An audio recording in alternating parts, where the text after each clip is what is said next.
দুটা পয়েন্টে মোটামুটি আমরা অগ্রসর হয়েছি।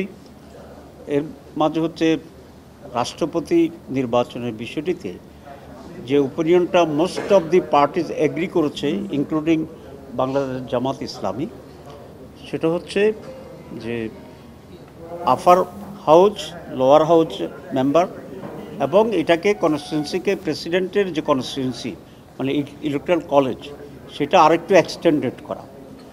আর কমিশনের প্রস্তাব হচ্ছে এটা up to the union council members, যেটার সংখ্যা হয়ে যায় প্রায় 70-75 হাজার। আমরা বলেছি এক্সটেন্ডেড করা দরকার, তবে একেবারে এত বড় নয়। এটা ডিস্ট্রিক্ট কাউন্সিল এবং মিউনিসিপ্যালিটিস যেটা আছে এটাকে কাভার করে, আর আপার হাউস এবং লোয়ার হাউস তো থাকবেই, মিলিয়া যে কনস্টিটিউন্সি হবে, ইলেকট্রাল কলেজ হবে ফর দি প্রেসিডেন্ট। এখানে গোপন ব্যালটের মাধ্যমে নির্বাচন হবে। এতে করে সংখ্যাগরিষ্ঠ দল যে সরকার গঠন করবে, যারাই করুক বা জোট করুক, তার বাইরেও প্রেসিডেন্ট অন্য যা ব্যক্তিও হইতে পারবে, এরকম একটা অপরচুনিটি এখানে ওপেন হয়।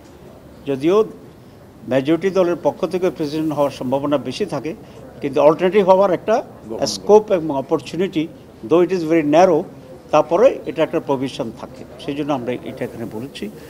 2 নম্বর যেটা, সেটা হচ্ছে আমরা প্রধানমন্ত্রীর মেয়াদের ব্যাপারে সেখানেও অনেকটাই মেজরিটি পিপল, মেজরিটি অর্গানাইজেশনগুলো আমরা একমত হয়েছি যে কোনো প্রধানমন্ত্রী 2 মেয়াদের বেশি প্রধানমন্ত্রী হিসেবে দায়িত্ব পালন করতে পারবেন না। কোনো দল ইনক্লুডিং বিএনপি তারা এটার সাথে পুরোপুরি একমত হননি। তারা এটা বলেছেন যে 2 মেয়াদ, তারপরে ড্রপ, তারপরে আবার হইতে পারবে। তো এখানে একটা স্লাইট ডিফারেন্স আমাদের মাঝে হয়েছে, কিন্তু মেজরিটি বিশ্বাস করে যে 2 মেয়াদেই হতে পারবে, এরপর আর হতে পারবে না। জামাত ইসলামী 2 মেয়াদেই হতে পারবে এবং এরপরে আর প্রধানমন্ত্রী এক ব্যক্তি হতে পারবেন না। এই ব্যাপারে আমরা একমত পোষণ করেছি।